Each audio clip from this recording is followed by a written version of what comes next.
క్రీస్తునందు ప్రియులైన సహోదరి సహోదరులకు ప్రభువైన యేసుక్రీస్తు వారి దివ్యనామంలో శుభాలు. సంఘ నిర్మాణం యొక్క ఉద్దేశము మరియు క్రమము, సంఘ నిర్మాణం ఎలా జరుగుతుంది, సంఘము వృద్ధిలోకి ఎలా వస్తుంది అనే ధ్యానాంశాన్ని మనము ధ్యానించుకుందాం. మొట్టమొదటిగా ఎఫెసీయులకు రాసిన పత్రిక 3వ అధ్యాయము 14 నుంచి 19 వచనాలని చదువుకుందాం. ఎఫెసీయులకు రాసిన పత్రిక 3వ అధ్యాయము 14వ వచనము. ఈ హేతువు చేత పరలోకమందును భూమి మీదను ఉన్న ప్రతి కుటుంబము ఏ తండ్రిని బట్టి కుటుంబమని పిలువబడుచున్నదో ఆ తండ్రి ఎదుట నేను మోకాళ్ళుని మీరు అంతరంగ పురుషుని యందు శక్తి కలిగి ఆయన ఆత్మ వలన బలపరచబడినట్లుగాను క్రీస్తు మీ హృదయములలో విశ్వాసము ద్వారా నివసించినట్లుగాను తన మహిమైశ్వర్యం చెప్పున మీకు దయచేయవలనని మీరు దేవుని సంపూర్ణత యందు పూర్ణునగునట్లుగా ప్రామయందు వేరుపారి సిద్ధపడి సమస్త పరిశుద్ధులతో కూడా దాని వెడల్పు, పొడుగు, లోతు, ఎత్తు ఎంతో గ్రహించుకొనుటకును జ్ఞానమునకు మించిన క్రీస్తు ప్రేమను తెలుసుకొనుటకును తగిన శక్తి గలవారు కావాలననియు ప్రార్థించుచున్నాను. దేవుని యందు నా ప్రియ సహోదరి సహోదరులారా, మొట్టమొదటిగా సంఘ నిర్మాణం యొక్క ఉద్దేశము మరియు క్రమము గురించి ధ్యానిద్దాము. సంఘము ఏర్పాటు కొరకు దేవునికి ఉన్న ఉద్దేశాలలో ప్రాముఖ్యమైన మరియు ముఖ్యమైన 3 అంశాలు కలిగి ఉన్నాయి. మొట్టమొదటిగా దేవుని వ్యక్తపరచుటకు గాను సంఘము కుమారత్వమును తప్పక కలిగి ఉండాలి. రెండవదిగా సంఘము ద్వారానే సాతాను ఓడించబడును మరియు సిగ్గుపరచబడును. మూడవదిగా సంఘం ద్వారానే క్రీస్తు సమస్త విషయాలను శిరస్సు ఆధీనములోకి తెచ్చును. దేవుని ఉద్దేశము ఏమై ఉన్నది అంటే ఆయన జీవమును సంఘము సంపూర్ణముగా సంపాదించుకొనుటయే. కుమారత్వం అంటే కేవలము జీవము చేత జన్మించుటయే కాక పరిపక్వత చెందుటకు జీవమునందు ఎదుగుదల అయి ఉన్నది. దీని అర్థమేమనగా దేవుడు తనకు తానుగా మనలోన పనిచేయుటకు తన కుమారులుగా చేసుకున్నటే కాక ఆయన వారసులముగా ఆయన ఏమై ఉన్నాడో దానిని మరియు ఆయన కలిగి ఉన్నంతటిని స్వతంత్రించుకొనుట ద్వారా ఆయనను వ్యక్తపరచుటయే. ఆయన వారసులుగా ఆయన ఏమై ఉన్నాడో దానిని మరియు ఆయన కలిగి ఉన్నంతటిని స్వతంత్రించుకున్నట ద్వారా ఆయనను వ్యక్తపరచడం.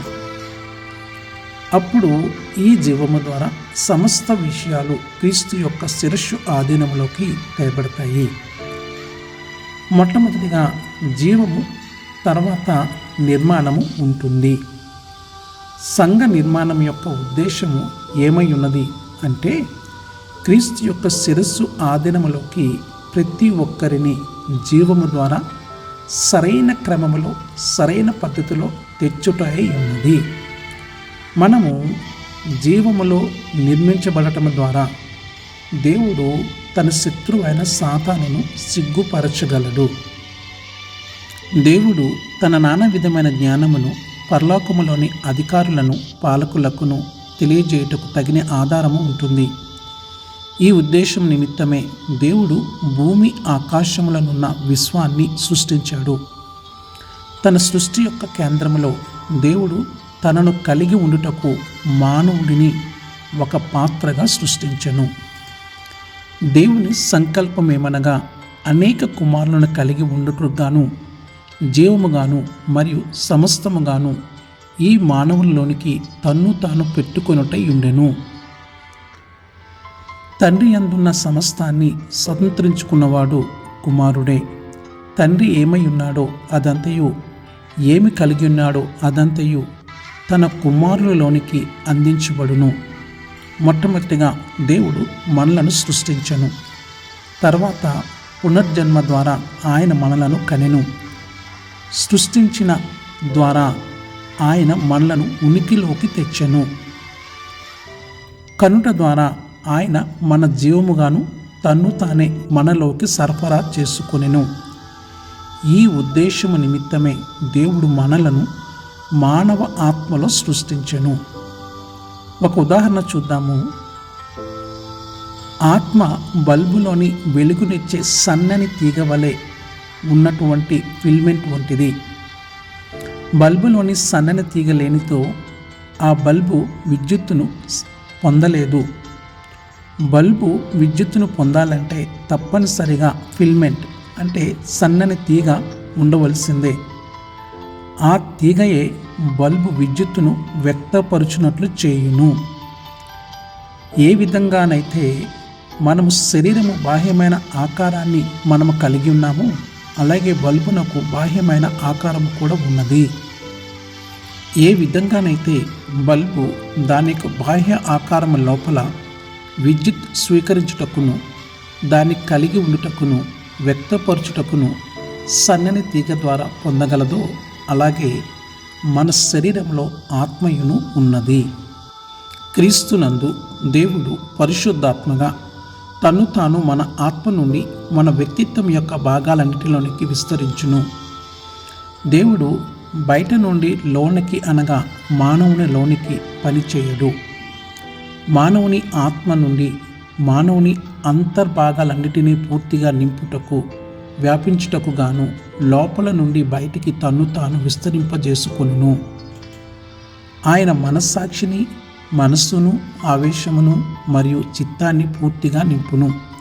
చివరికి మన వ్యక్తిత్వం అంతటిని నింపును. దేవుడు మన ఆత్మలోనికి వచ్చినప్పుడు మనము జీవము చేత జన్మింపబడుదుము.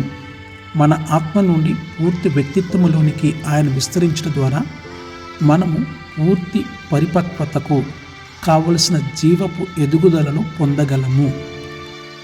పూర్తి కుమారత్వములోనికి తేబడి సమయాన మన శరీరము కూడా స్వరూపరంతరించబడును. ఇట్టి రీతిగా మనమందరము క్రీస్తు యొక్క శిరస్సాధీనములోనికి మనిషి మానవునిగా ఒక క్రమములోనికి తేబడుదుము. అప్పుడు ఈ దేహము ద్వారా క్రీస్తు శిరస్సుగా సమస్త విషయాలను ఆధీనములోనికి తెచ్చును. ఒక ప్రధానమైన అంశాన్ని చూద్దాం. దేవుని యొక్క నిత్య ఉద్దేశము నుండి మానవుడిని పెడదారి పట్టించకున్న శత్రువైన అపవాది యొక్క కుయుక్తిని మనము తప్పక తెలుసుకోవాలి. ఈ భూమిపై 3 వర్గాల ప్రజలు ఉంటారు. వారిలో మొదటిగా అన్యజనులు, వీరిని అవిశ్వాసులు అని అంటాము. రెండవదిగా దేవుని చేత ఏర్పరచబడిన ప్రజలు, వీరిని యూదులు అని అంటాము. మూడవదిగా క్రైస్తవులు, సంఘ సభ్యులు అంటే మనము. ఈ 3 వర్గాలకు చెందిన ప్రజలందరికీ శత్రువు సాతాను. ఈ సాతాను చేత దేవుని ప్రణాళిక నుండి పెడదారి పడుతున్నారు. మానవుని యొక్క ఉనికి కొరకు దేవుడు అనేక వస్తువులను సిద్ధపరిచెను. నీరు, గాలి, వెలుతురు, ఆహారము, ఇల్లు, వస్త్రాలు చాలా ఉంటాయి ఇట్లా. అయితే అవిశ్వాసులందరూ నేడు ఈ వస్తువుల చేతనే పెడదారి పడుతున్నారు. ఏ విధంగా అంటే వస్తుపరమైన జీవపు విధానాలపైన పూర్తి శ్రద్ధను కలిగి ఉన్నారు. వాటిపైనే శ్రద్ధను నిలుపుచున్నారు. అన్యజనులందరూ దేవుని కేంద్రక అంశము నుండి వస్తుపరమైన విషయాల చేత పెడదారి పట్టుచున్నారు. అంటే వాటి మీదే శ్రద్ధ కలిగి ఉన్నారు, వాటి మీదే ఆశలు కలిగి ఉన్నారు అని అర్థం చేసుకోవాలి. అయితే ఈ వస్తుపరమైన విషయాలన్నీ కేవలము దేవుని ఉద్దేశం నెరవేర్చబడటము కొరకు మాత్రమే మానవునికి సాధనాలుగా ఉండవలెను. దీనికి బదులుగా అవిశ్వాసులను దేవుని ఉద్దేశాల నుండి పెడదారి పట్టించుటకు సాతాను వీటిని ఉపయోగిస్తున్నాడు. దేవుడు యూదా ప్రజలకు పాత నిబంధనలోని కొంత ఆత్మీయ జ్ఞానాన్ని ఇచ్చాడు. అది తన ధర్మశాస్త్రాన్ని మరియు తన చిత్తాన్ని తెలుపుట ద్వారా క్రీస్తునందున దేవుని ఉద్దేశాన్ని ఈ లేఖనాల ద్వారా తెలియపరచుటకు వారికి ఇచ్చాడు. అయితే సాతాను యూదా ప్రజలను కూడా క్రీస్తు నుండి పెడదారి పట్టించుటకు పాత నిబంధనలు కూడా వాడుకున్నాడు. యోహాను సువార్త 5వ అధ్యాయము 39-40 వచనాలలో, లేఖనముల యందు మీకు నిత్యజీవము కలదని తలంచుచు వాటిని పరిశోధించుచున్నారు. అవే నన్ను గూర్చి సాక్ష్యం ఇచ్చుచున్నవి. అయితే మీకు జీవము కలుగునట్లు మీరు నా యొద్దకు రానున్నారు. పాత నిబంధన లేఖనాల నుండి సాతాను వారిని దారి మళ్లించాడు. క్రీస్తును గ్రహించలేకపోయారు. దీని ద్వారా మనం గ్రహించవలసిన విషయాలు ఏమిటంటే, అన్యజనులు మాత్రమే కాక దేవుని చేత ఏర్పరచబడిన జనులు కూడా సాతాను కదంబ హస్తాలలో కూరుకుపోయి దేవునికి దూరమైపోయారు. ఇప్పుడు నూతన నిబంధనకు వద్దాం. ఇక్కడ కొంత ఎక్కువగా ఉంది. ప్రజలను క్రీస్తు నుండి వరముగా మరియు బోధగా పిలువబడుచున్న వాటి వైపు మళ్లించుటకు క్రొత్త నిబంధన యొక్క సిద్ధాంతాలను మరియు దేవుని చేత ఇవ్వబడిన వరాలను కూడా సాతాను ఉపయోగిస్తున్నాడు. ఈ దినాలను మనము ప్రతిదీ క్షుణ్ణంగా పరిశీలిస్తూ ఉంటే చాలా విషయాలు మనకు గ్రహింపులోకి వస్తాయి.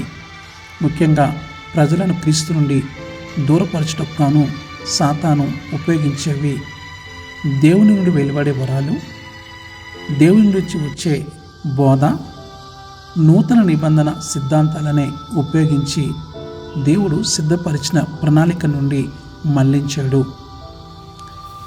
ముళ్ళును ముళ్ళుతోనే తీయాలనే సామెత మనకు బాగా తెలుసు. అయితే సాతాను ఈ సామెతను ఉపయోగించి నూతన నిబంధన ప్రత్యక్షత నుండి ప్రజలను దూరపరుస్తున్నాడు. వాడి ప్రణాళికను అమలు చేస్తున్నాడు.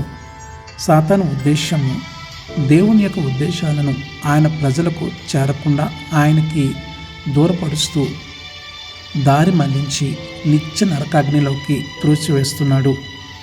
నేటి అనేక క్రైస్తవ సంఘాలలో పాత కొత్త నిబంధనలు ఉన్నాయి, వరాలు కలిగి ఉన్నాము అని ప్రకటించుకొనిచున్నారు.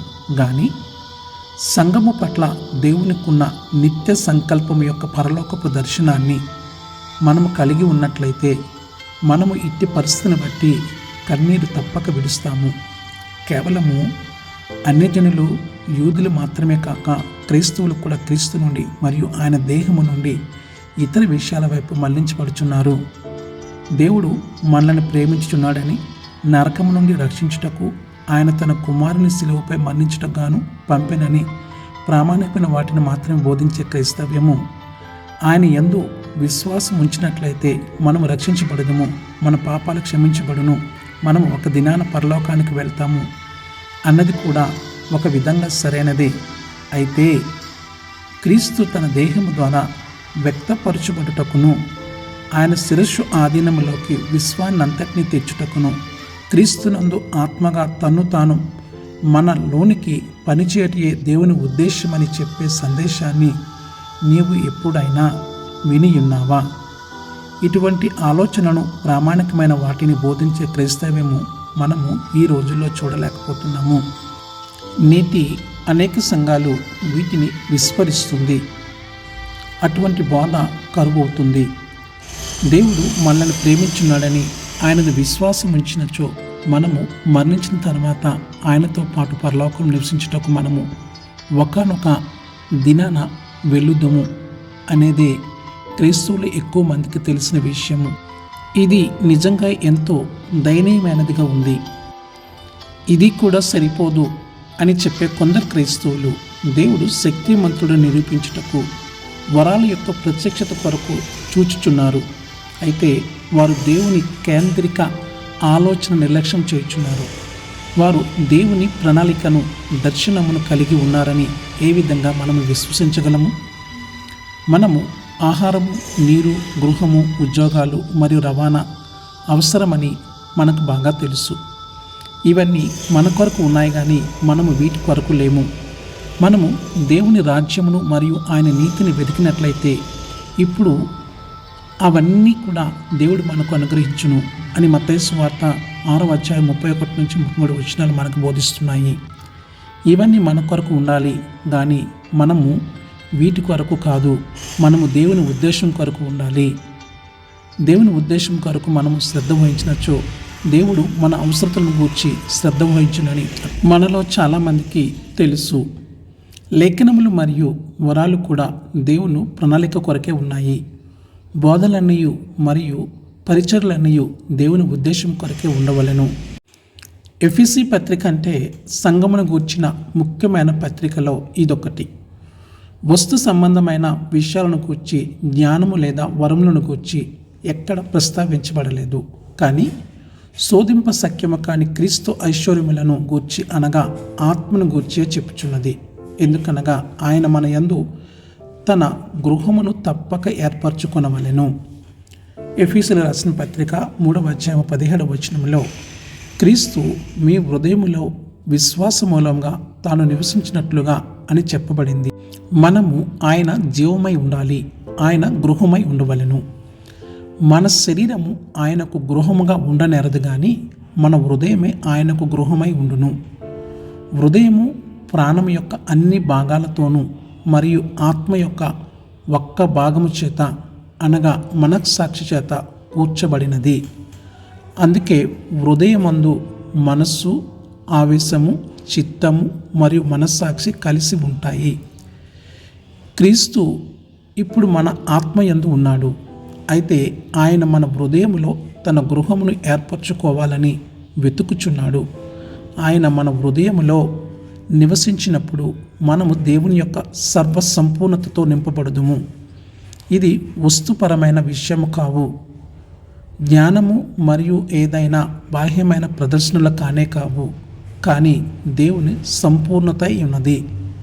ఎఫెసీ పత్రిక 1 పరిశుద్ధాత్మ యొక్క ముద్రను గూర్చి ప్రస్తావించబడింది. వచనం 13 పరిశుద్ధాత్ముడు మనలో ఒక ముద్రగా పెట్టబడి ఉన్నాడు. ఇది ఏదో ఒక బాహ్యమైన విషయం కాదు కానీ ఒక అంతర్యపు విషయమే. ఎఫెసీ పత్రిక 2 క్రీస్తునందు మరియు క్రీస్తు ద్వారా ఒక నూతన పురుషుడు సృష్టించబడును.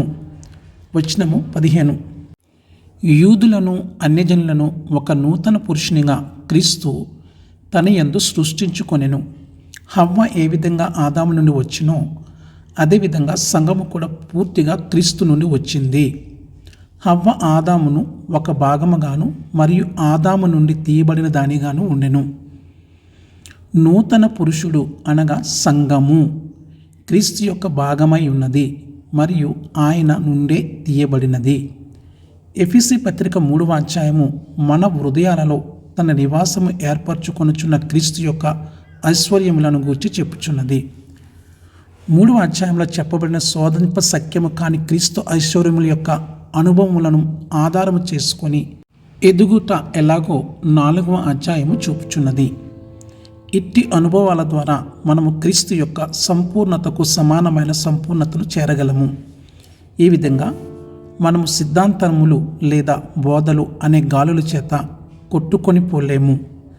తప్పుడు బోధలనే గాలి చేత అని అపోస్తలుడైన పౌలు గారు చెప్పలేదు, కానీ బోధలు అనే గాలి చేత అని చెప్పుచున్నాడని దయచేసి గమనించగలరు. మనమైతే భిన్నమైన బోధలనే గాలుల చేత కొట్టుకొని పోము, కానీ సమస్త విషయాల యందు క్రీస్తులోనికి ఎదుగుదుము.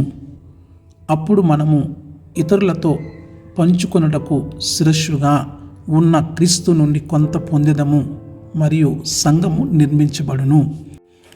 స్నేహితులారా, క్రీస్తు దేహము జ్ఞానము చేత నిర్మింపబడదు, వరముల చేత లేదా అసాధారణమైన ప్రదర్శనలుగా పిలువబడే వాటి చేత కూడా నిర్మించబడదు. జీవముగానున్న క్రీస్తు ద్వారానే సంఘము నిర్మించబడునని తెలుసుకోవాలి. సంఘము అనున్నది క్రీస్తుని అనుభవించడం చేతనే నిర్మించబడును, కానీ వరమును లేదా జ్ఞానము చేతన కానీ కాదు అని గ్రహించాలి. జ్ఞానము మరియు వరములు కొంత మట్టుకే సహాయపడును, కానీ సంఘము ఈ విషయాల చేత మాత్రము నిర్మింపబడదు, క్రీస్తు చేతనే నిర్మించబడవలెను. నూతన నిబంధనలో జ్ఞానము, వరములు, అద్భుతములు మరియు సూచన క్రియలు కొంత స్థానము ఉన్నది, కానీ క్రీస్తు దేహము నిర్మింపబడటం కొరకు గల ముఖ్యమైన మార్గము మన జీవముగానున్న క్రీస్తే. ఒక విధంగా జ్ఞానము మరియు వరములను గూర్చిన అవసరతను ఒప్పుకోవాలి, కానీ అనేక మంది క్రైస్తవులు క్రీస్తు యొక్క అంతరంగిక అనుభవమును గూర్చిన అవసరతను ఒప్పుకొని తీరవలసిందే. ఇది ఒప్పుకోవట్లేదు. ఇదే ఒక సమస్యగా ఉంది. మనము క్రీస్తు యొక్క అంతరంగిక అనుభవం కలిగి ఉండకపోతే సంఘం యొక్క వాస్తవికతను కలిగి ఉండలేము. మిత్రులారా, సంఘం నిర్మాణం యొక్క ఉద్దేశము మరియు క్రమము దేవుని కృపను బట్టి ధ్యానించగలిగాము.